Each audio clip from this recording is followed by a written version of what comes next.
Hello, I'm Nan Simonsen. I'm a nationally board certified health and wellness coach who just had a wonderful experience. It's what I love to call a most excellent adventure. I was at Rancho La Puerta. This was my seventh time since 2021. As a matter of fact, I don't even remember the 2021 visit that seemed so close to COVID. But I went back and looked at my photos, and we were in a cooking class, all of us with masks on. Doesn't that sound inconvenient? I'm so grateful that we don't have to do that anymore, um, unless we want to. And so we're used to seeing people in masks, and we're used to seeing people, full face. So I am going to tell you about my experience, and the title of this is My Wellness Escape. Rancho La Puerta with Chef AJ, because she has everything to do with my being there. Uh, and the way that worked is we knew each other because she had interviewed me on Zoom for one of her podcasts after I interviewed her on my teeny little channel, because she told the world that she had a lifestyle medical doctor, Dr. Wayne Dysinger, who was a founding member of the College of Lifestyle Medicine and their third president, and had spent 10 years in preventative medicine. Isn't that what we want from a physician? And I asked if she would share why she well, what she liked, why she liked it. And of course, she was very happy to do all of that. And then she asked me, because of my book, Aging Powerfully, that I wrote in 2020, it was published December 27th, 2020, to celebrate my 70th birthday 3 weeks later in January. And now going on 25, sorry, going on 75, that's almost 5 years ago. And so I've known her quite a while. She interviewed me, I'd interviewed her, and I heard she was at Rancho La Puerta having hosting a group of people. Actually, I wasn't even part of that group, and I don't even know if she was hosting groups back then. And that was a newer concept that came to her after she had met there a couple of times. So she was there doing cooking classes. I believe it was three cooking classes. And you know what? I've got to stop and do something. Um, Hold on just a minute. No, it doesn't look like I can. Yes, I can. Okay, there we go. All right. And so I decided I was going to Rancho La Puerta because I wanted to meet her person to person. I wanted to attend her cooking class. I wanted to see what this was all about. And we became friends there. And the following, I don't know, fall, spring, she asked if I would, um, because she knew I did culinary training with whole food plant-based, she asked if I would be her sous chef at one of the um, one of the weeks or during one of the weeks that she was on. And then she asked two more times, so I was her sous chef three times. Then I went with my husband twice, and then I You registered did. again. Why? Hold on. Huh? Um, Spicy hot? Ellen, can you mute yourself, please? Sorry. I have a background of people that I care about in this group, and I thought I muted all earlier and it just didn't seem to work. Okay. So back to what I was saying. I decided to go. She had moved. She had other sous chefs that she would fly in from Sacramento with, and um, I was just going to go and be part of her group. And so I registered, I paid, and I got a call. Actually, I got a text saying, "You don't have to say yes. It would be okay if you don't. But would you be my sous chef?" The ranch changed their rules and their offerings, and she couldn't just bring anyone with her the way she could before. And so I was very happy to do it. Um, and that's why I was not only there to experience the ranch, but also to work with Chef AJ, who quite frankly helped me get my name out there because when she interviewed me and we communicated, we may have had a couple of interviews, uh, got my name out there. So thank you, Chef AJ. So I'm going to do a screen share and show you the ranch. I was telling the group that is in the background earlier that when I told my husband I was going to Rancho La Puerta in Tecate, Mexico, just on the other side of the California border, he and invited him. He said, "Not on your life. It's going to be hot. It's going to be dry. There's going to be dogs everywhere, rabid dogs everywhere. Um, I don't want to be in the desert and da da da da da," because he had spent so much time as a young man going down Baja and surfing, and that was his idea of where we probably were going to be.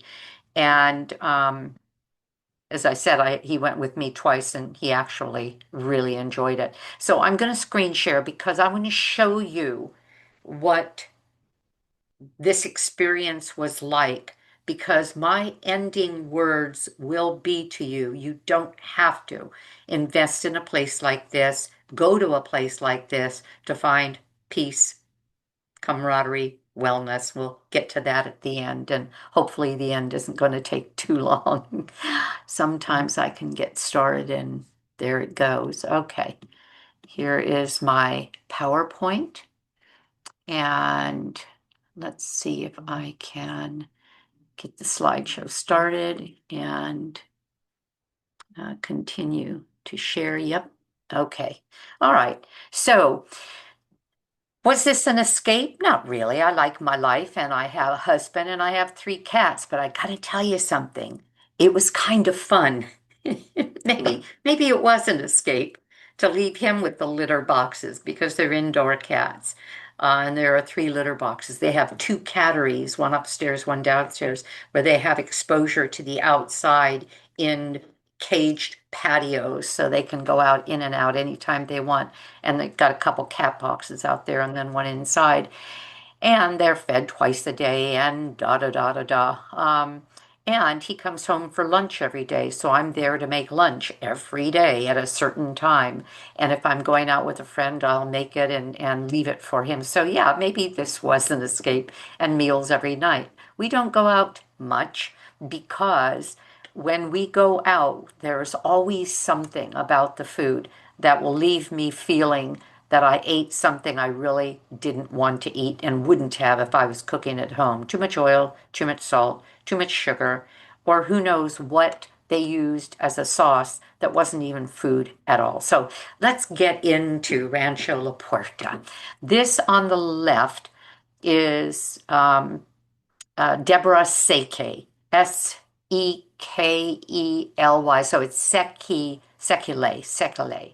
Her husband was Hungarian. She married very, very young. He was a professor from Hungary and very well known for his intellect, his broad scope of knowledge, and his interest in health and nutrition and food. He came to the United States just when Hitler was kind of getting things, well, the way he wanted them in Europe. His visa ran out and they were going to send him back as a Hungarian Jew with Hitler in power. He would have ended up in a camp. So instead, they went to the other side of the border where they began Rancho La Puerta, tiny, tiny little plot of land where he taught health, natural health. That was in 1940. So it was 39 when he came here and he was going to have to go back. And this was Deborah early on. This is Deborah about a year or so ago. She is now 103, the Grand Dame. She had two children, Alexander, and Sarah Livia. And her son passed away of Hodgkin's lymphoma many years ago. I think it was in 20, maybe 15 or something like that. In any case, so Rancho La Puerta. Puerta is the door, and this is a gorgeous wooden door. It's huge. It's probably 12 feet across, maybe 15 feet across, and that is all cut glass on the inside of that bird's wings. On the inside of that building, this is the administration building. You can see the light shining through the glass. The first time I helped Chef AJ as a sous chef, and at that time, they would allow her to bring somebody with her to help her as a helper.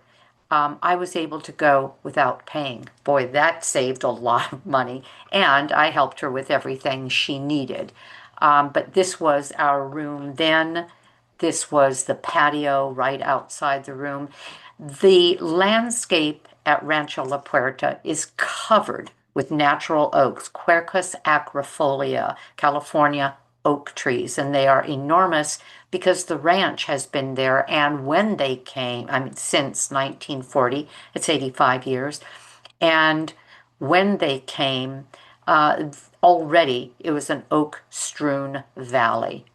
This is where I was this time in a single, and I had a sweet little patio, a nice little room, and the paths throughout the ranch are in a brick that you can easily identify to help you get anywhere you want to go. But again, you're walking in the shade of these gorgeous oak trees. Sarah Olivia is a landscape architect, and she had a lot to do with what's planted, the natural plants, the water-wise plants, um, and the design are to a large extent hers. Throughout the property, there are these pylons of rock and chalkboards that change on a regular basis. This one says, let go of who you think you are supposed to be and be who you are. Isn't that wonderful? And I can barely read the name of whoever it is at that time that left that. Obstacles do not block the path, they are the path. The longer I wake on the earth, the louder the quiet things speak to me. Isn't that great? And so you can ponder. There are quiet places, spaces. This is a pond filled with koi. And in the back of the pond, sort of where the rocks are in the forefront of this photo, there are a couple of benches, well, chairs. I sat one day reading and enjoying the quiet, the shade, and on the left, on that sloped rock, a bobcat came and drank water. It was just magnificent throughout the garden, throughout the property. And they own 4,000 acres now. 2,000 are given for a natural sanctuary, and the ranch is on, I don't know, maybe 40 acres, something like that. And throughout the area that we inhabit, is artwork, bronzes, marbles. This is one and another. Isn't she gorgeous? Honoring women. And this is a fountain. I tried to get it to play, and it wouldn't. The video I took, but that's water flowing down, and you hear it. It's loud. It's beautiful, and then a little pond at the basin that takes that water and with again a beautiful sound. This is Mount Kuchima. Kuchima is considered to be, well, by the indigenous Indians, a holy place, and it's treated that way at Rancho La Puerta. I mentioned that Deborah Seki had two children. Alex died. He was born in 57, and I believe he died.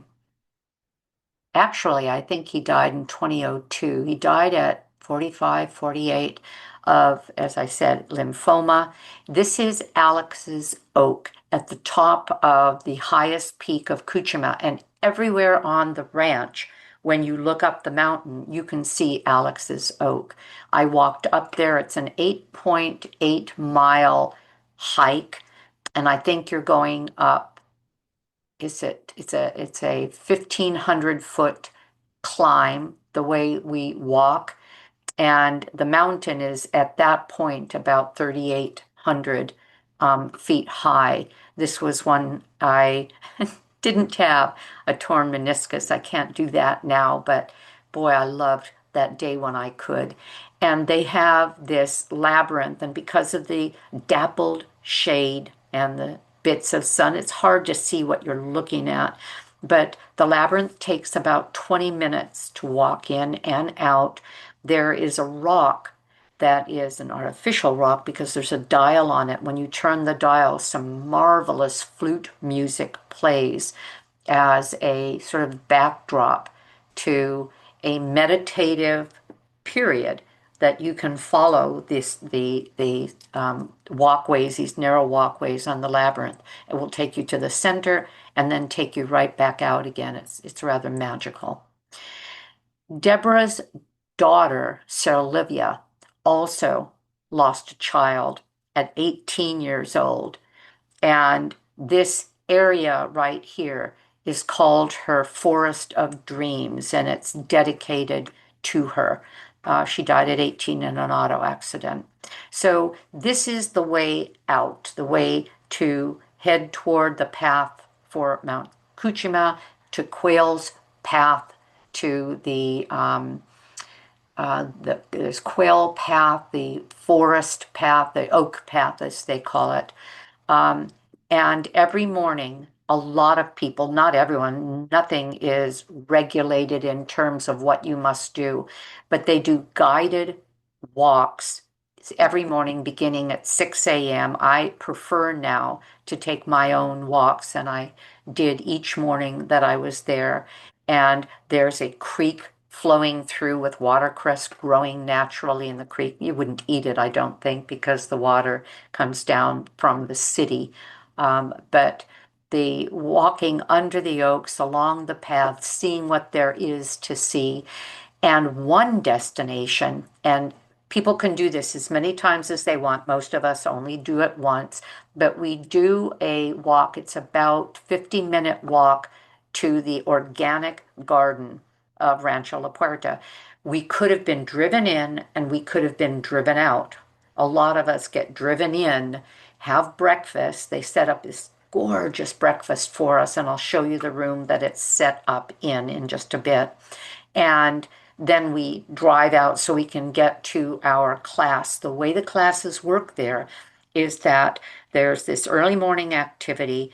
Everything is meant to end in time for people to have breakfast. Breakfast is 7:30 to, well, 9 o'clock. And there's a beautiful dining hall. You're going to see that as well. And the breakfast is like a buffet, but there are steam tables and people serving you, but just about anything you could want, tofu scrambles and oatmeal. And they do they are vegetarian and they are primarily organic, a lot, not, if not all, but they can't supply enough in all seasons for everything to come out of the garden, but the garden is organic. Um, the so the breakfast is 7:30 to 9. At 9 o'clock, there are classes, and there are 5 or 6 options, sometimes seven. 10, 9 to 10, 10 to 11, 11 to 12, lunch is 12 to 1 o'clock, and then classes at 1 to 2, 2 to 3, 3 to 4, 4 to 5, and at 5:30 we have dinner. All of those have 5 to 6 or 7 options. They can be yoga, Pilates, meditation, sound bath, sound healing, just any number of things, art classes. Well, I could just go on, but we all had a little kind of a brochure of options. And the hardest thing there is to decide what you're going to do any given time, because it takes discipline to say, you know what? I'm not going to do anything. I'm not going to do anything more than this, and this, rather than, oh, I've got to get it all in. So this is Salvador. Salvador was hired there when he was 17. That was 35 years ago. And he runs the ranch and knows everything and walks people around who come for a breakfast and explains the gardens to them and what's available and how they grow it and how they keep it organic. It's just a marvelous experience. So this is the kitchen, La Cocina que canta, which means the kitchen that sings.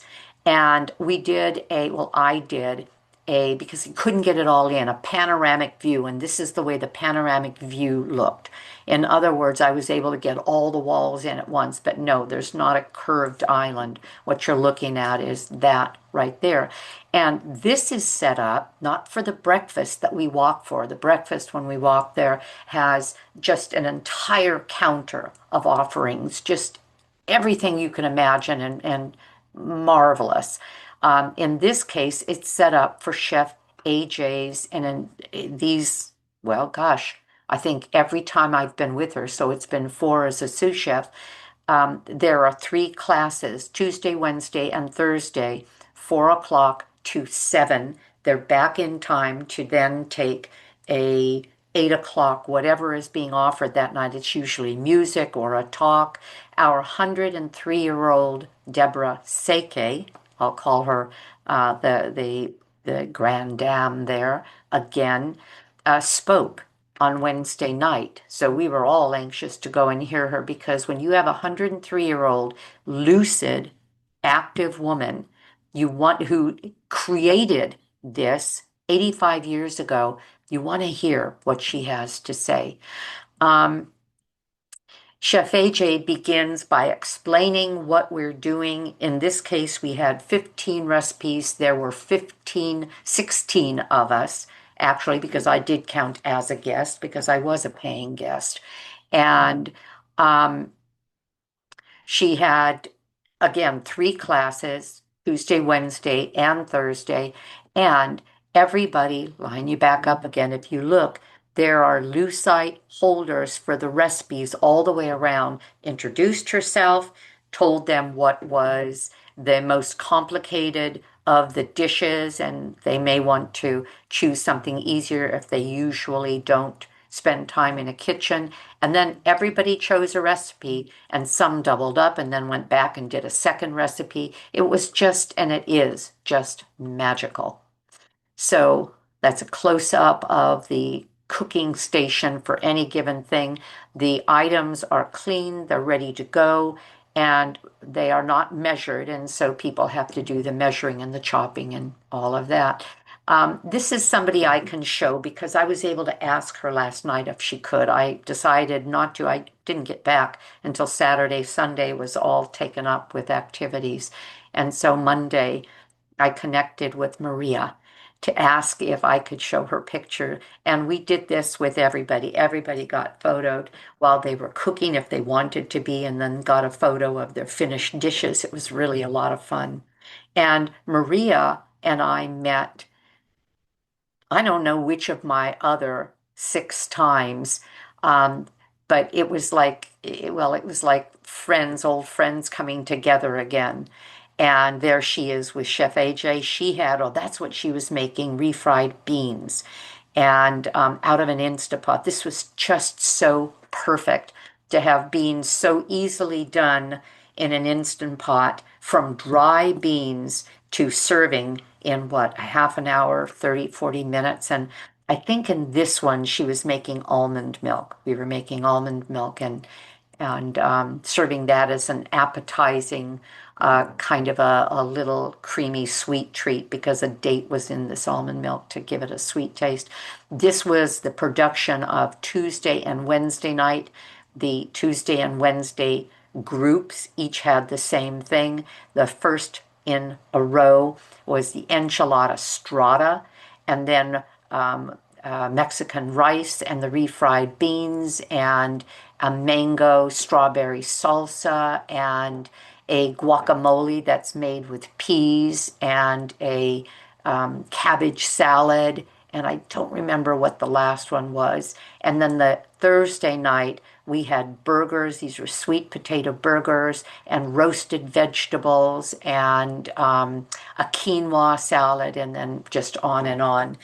Um, and this was a fun, uh, extra taste. These are baked tortillas with a sprinkling of cinnamon and then a mango salsa and a strawberry tomato salsa, both of which were excellent.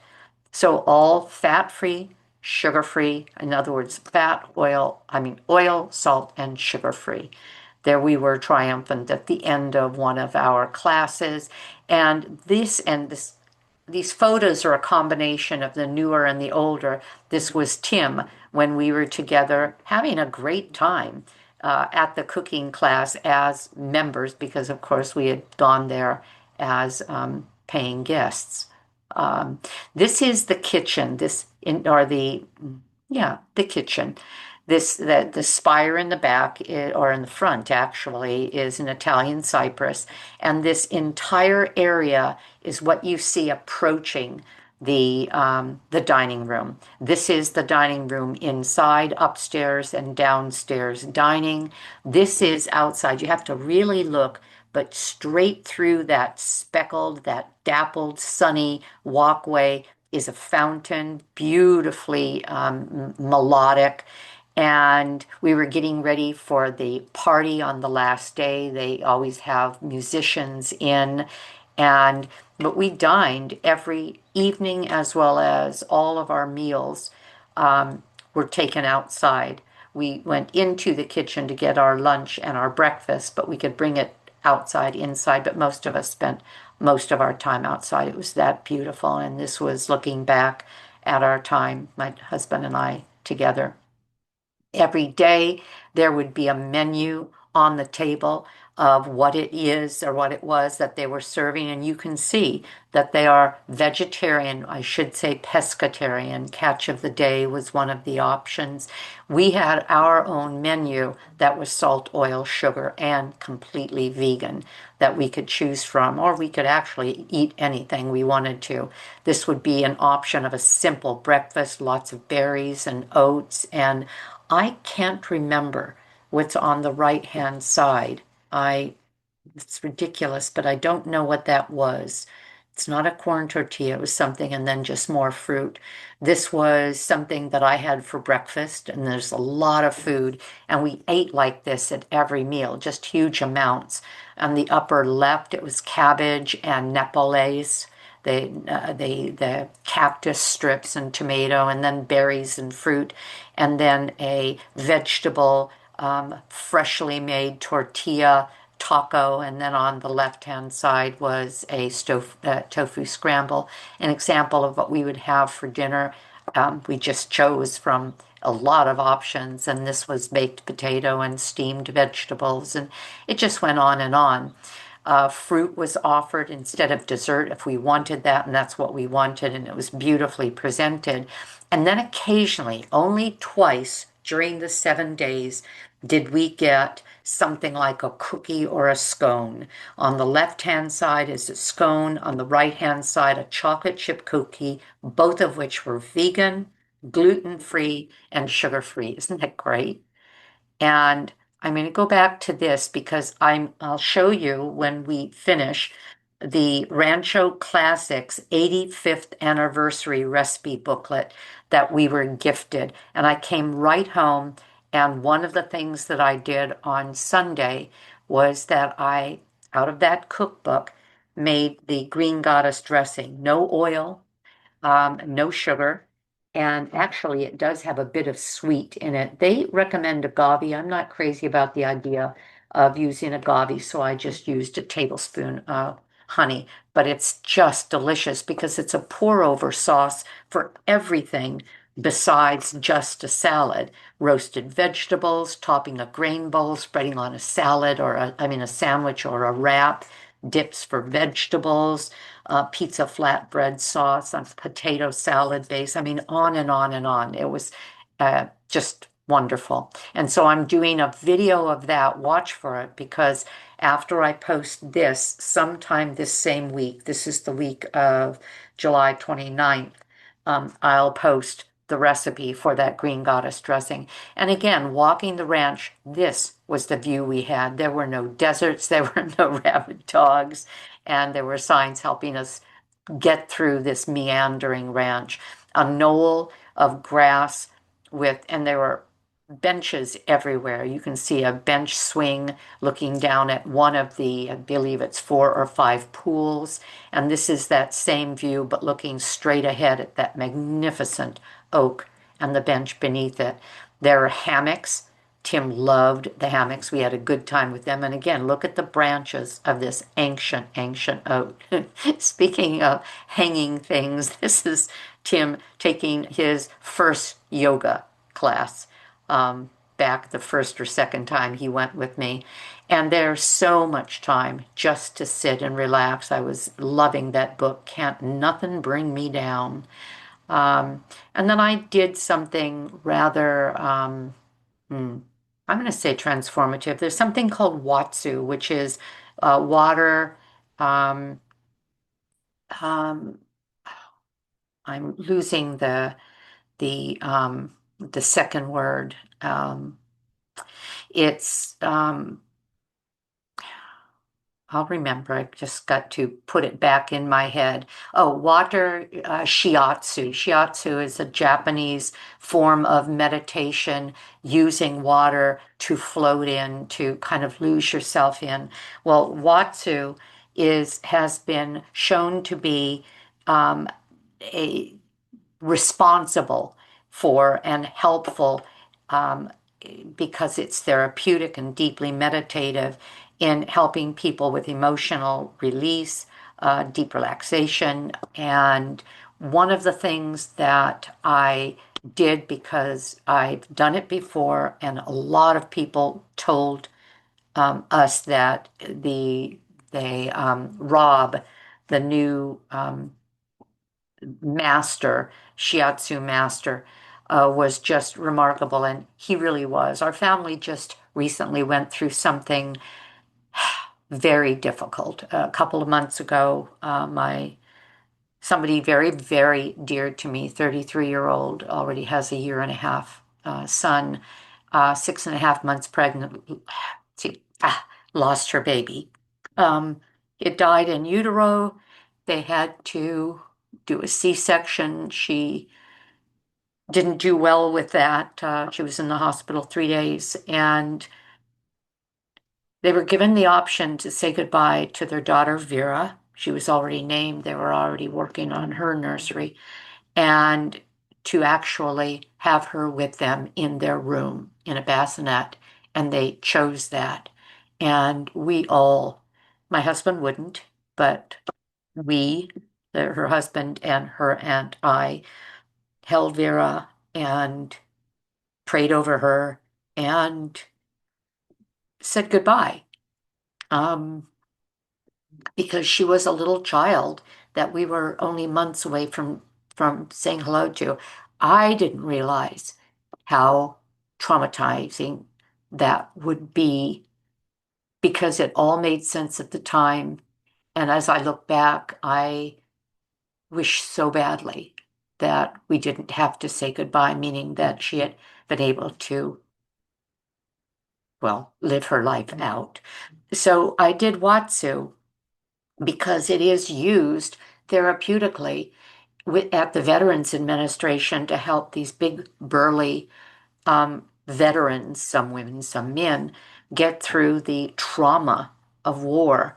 And it was very, very helpful. And it's even hard to describe how and why, but in the arms of a trained master, floating through water, going underwater, and trusting you'll be brought back up again, it made a big difference. I was able to get in touch with emotions that I had sort of sequestered as it related to this. So that's all I'll say about that.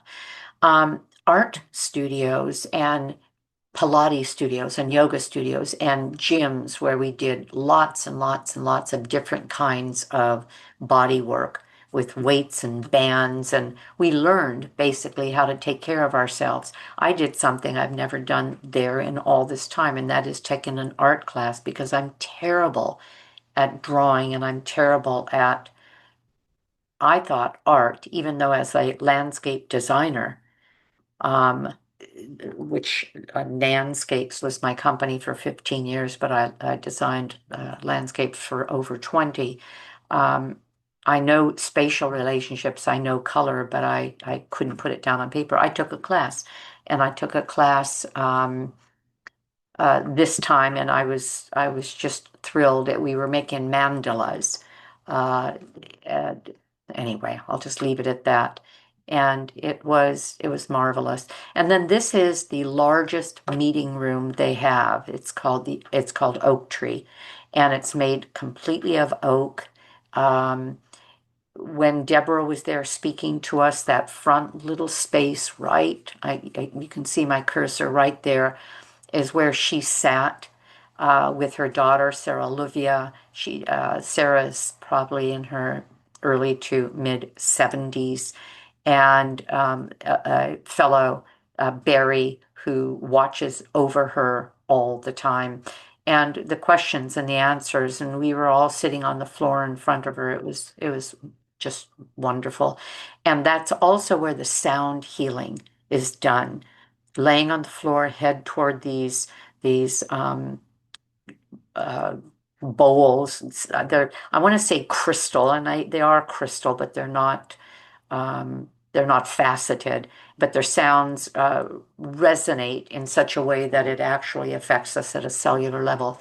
This was our last night there. There was a combo, there was a saxophone player, you can see him on the far right, a keyboardist, the singer has his back to us. He was singing da da da da da da da. That's what he was singing at the time, but I don't even know the words. He was singing it in Spanish. There are a lot of symbolic things at the ranch. This is called the hollow tree. If you can look down at the bottom and you can't really tell, there's a horseshoe kind of a shape. That is the air. That is the road on the other side. And just above that, a little slash. That's the roof of the building. This on the other side is the hollow tree.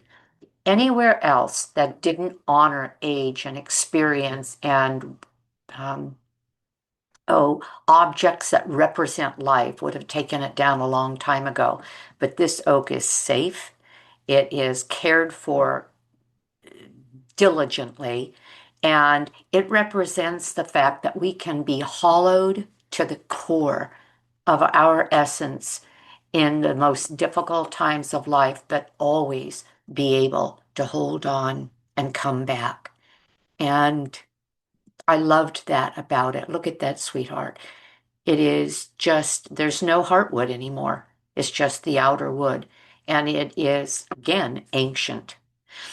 I don't know if you can tell who that is, but we had the presence of, and I wouldn't say this otherwise, but everybody that knew Chef AJ was going to Rancho La Puerta knew that Dr. Goldhammer was going to be there as well. And that was Dr. Goldhammer dancing with his wife.